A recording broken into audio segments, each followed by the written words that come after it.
अखण्डमण्डलाकारं व्याप्तं येन चराचरं तत्पदं दर्शितं येन तस्मै श्रीगुरुवे नमः। अज्ञानान्धस्य लोकस्य ज्ञानाञ्जनशलाकया चक्षुरुन्मीलितं येन तस्मै श्रीगुरुवे नमः। अध्यात्म विश्व विज्ञान यूट्यूब चैनल पर उपस्थित अपने प्रेमी मित्र, आचार्य, गुरुजन आदि सभी का हार्दिक स्वागत समादर करते हैं। सर्वांग योग को जानकर, सर्वांग योग को अपनाकर हम सर्वांग से मुक्त हो सकते हैं। मुक्त है ही, लेकिन हमें मुक्ति का अनुभव नहीं है, क्योंकि मुक्ति क्या है यही हमें पता नहीं है। और जब तक हम सत्य को नहीं जानते तब तक अज्ञान से मुक्त भी नहीं हो सकते। और सर्वांग योग का तीसरा अध्याय जो सद्गुरु स्थान दर्शन योग है, वो सर्वांग योग की संपूर्ण अभिव्यक्ति है। सद्गुरु कहते हैं, स्वरूप वस्तु का देखो, देखा सोक्षर जानना, भरी है मध्य में इसके अक्षर ब्रह्म मिठास वो। नाम शक्कर जो है वो पुरुषोत्तम भाव है, प्रेम का ये निज स्थान ध्यान के हेतु से कहा। यथार्थ बोध होने को निज मूल स्वरूप का, वस्तु में त्रिपुटी देखी कल्पना से स्वभाव ने। इंद्रियों से दिखता है अक्षर सो तत् है कहा, त्वम से अक्षर को जाना असी निश्चय नाम है। अक्षर में अंग है 8, अक्षर एक अरूप है, जहाँ है भावना दोनों लय का स्थान वस्तु सो। इस अध्याय में सद्गुरु कहते हैं कि वस्तु का स्वरूप देखो, जो दिखता है वो अक्षर है। तो वस्तु का स्वरूप देखने के लिए हमारे पास इंद्रियां और मन है।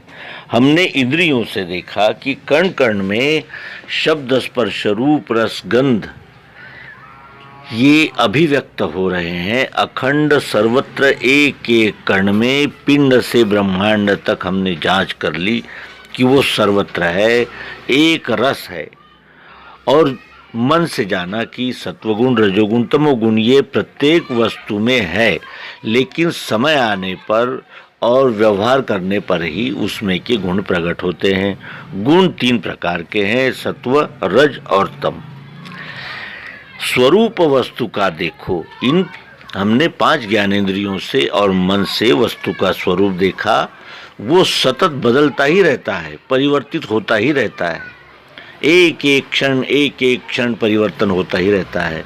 हम ही बच्चे थे, हम ही युवा थे, हम ही कुमार थे, हम ही प्रौढ़ हुए, और हमारे ही अब शरीर ढलान की ओर बढ़ रहा है।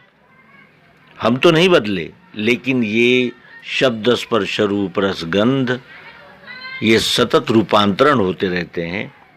और ये जो 3 गुण हैं, ये हमारे मन के 3 प्रकार के स्वभाव है, सत्वगुणी, रजोगुणी और तमोगुणी। ये अष्टधा है, इसे क्षर कहते हैं। कुछ लोग इसे दुर्गा, प्रकृति आदि इसके नाम है। और इसी परिवर्तन होने वाले ये बाह्य स्वरूप में शब्द स्पर्श रूप रस गंध सतोगुण, रजोगुण, तमोगुण में ही भरी हुई ओतप्रोत भरी हुई चाहत, जरूरत, प्रियत्व रूप मिठास, जिसे अक्षर कहते हैं, कुछ लोग इसे आत्मा भी कहते हैं। और इन दोनों का लय नाम में हो जाता है। नाम शक्कर जो है वो पुरुषोत्तम भाव है, कनिष्ठ भाव है रूप, मध्यम भाव है गुण, और अंतिम भाव जो है जिसे पुरुषोत्तम भाव कहते हैं वो है नाम। वस्तु का नाम लेते ही वस्तु का संपूर्ण बोध हो जाता है। ये प्रेम का निज स्थान है, ध्यान के हेतु से कहा, क्योंकि मुमुक्षु ने पहले अध्याय में कहा था कि ध्यान में बैठता नहीं। इसीलिए सद्गुरु यहाँ उसे सचेत कर रहे हैं और कह रहे हैं कि प्रेम का ये निज स्थान ध्यान के हेतु से कह रहे हैं, ध्यान से इसे समझना होगा। और ये प्रेम का निज स्थान है, क्योंकि आपने क्या कहा था, मुमुक्षु ने कहा था कि यही प्रेम रहे स्थायी, कृपा दृष्टि वही मिले। और प्रेम का निज स्थान वस्तु है। वस्तु जान लेने पर पिंड ब्रह्मांड की एकात्मता हो जाती है और हमारे सभी संशय भ्रम समाप्त हो जाते हैं, हमें हमारा कर्तव्य दिखने लगता है। इसीलिए यथार्थ बोध होने को निज मूल स्वरूप का यथार्थ बोध होने के लिए, निज मूल जो स्वरूप है हमारा, वो 3.5 हाथ का नहीं है, या ये कह सकते हैं कि 3.5 हाथ के शरीर के सहित हमारा वो स्वरूप है। जो कौन सा है वो स्वरूप? तो हमारा मूल स्वरूप जो है, हम आत्मा है, शरीर धारण किए हैं। बगैर शरीर के आत्मा व्यक्त नहीं हो सकती, और बगैर आत्मा के शरीर एक क्षण भी रह नहीं सकता, उसका परिवर्तन सतत शुरू हो जाता है। यानी जब तक आत्मा शरीर में है तब भी परिवर्तन है, और आत्मा शरीर से निकल जाता है तब भी परिवर्तन है, और वो जो निकल जाता है वो जीवात्मा ही पुनः शरीर का धारण करके आता है। इस मूल स्वरूप का, अपने आप के मूल स्वरूप का यथार्थ बोध होने के लिए हमने वस्तु में तीन प्रकार की कल्पनाएं की। अक्षर, अक्षर पुरुषोत्तम, ये एक ही वस्तु को जानने के लिए की गई त्रिपुटी कल्पना है। और ये किसने की कल्पना? तो स्वभाव ने कल्पना की। वस्तु में त्रिपुटी देखी, कल्पना से स्वभाव ने कल्पना करके इन 3 प्रकारों से क्षर, अक्षर, पुरुषोत्तम, इस भाव में वस्तु को जाना। इंद्रियों से दिखता है क्षर, सो तत् है कहा। मुमुक्षु का प्रश्न था तत्त्वम असि, तत् क्या है, त्वम क्या है और असि क्या है, ये प्रत्यक्ष यथार्थतः मैं जानना चाहता हूँ, ये मुमुक्षु का कहना था। मुमुक्षु कह रहा था पहले अध्याय में, जिसका शीर्षक मोक्षेच्छा दर्शन योग है। मोक्षेच्छा दर्शन योग में मुमुक्षु ने कहा था कि क्षर, अक्षर, पुरुषोत्तम, ये प्रश्न नहीं था, उसका प्रश्न था तत्त्वम असि। तो यहाँ सद्गुरु से जागृति देते हुए कहते हैं कि इंद्रियों से जो दिखता है वो क्षर है, और उसे ही तत् कहते हैं। त्वम से अक्षर को जाना, तत्त्वम, त्वम ये अक्षर भाव को कहा गया है, और असि निश्चय नाम है। क्षर, अक्षर, पुरुषोत्तम, अक्षर जो है वो नाम, यानी वो नाम असि है, और उसका जो अक्षर भाव है वो त्वम से जाना जाता है, और उसका अक्षर भाव तत् है जो इंद्रियों से जाना जाता है। क्षर में अंग है 8, अक्षर एक रूप है। क्षर में ये 8 अंग है। कौन से हैं? शब्द, स्पर्श, रूप, रस, गंध, सतोगुण, रजोगुण, तमोगुण, ये क्षर में 8 अंग है। और जो अक्षर है वो अरूप है, क्योंकि वो सर्वरूप है। चश्मे के आकार में भी वो चाह, जरूरत, प्रियत्व है, तो कुर्सी के रूप में भी है, आईने के रूप में है, टीवी के रूप में है, गाय के रूप में है, करेले के रूप में है।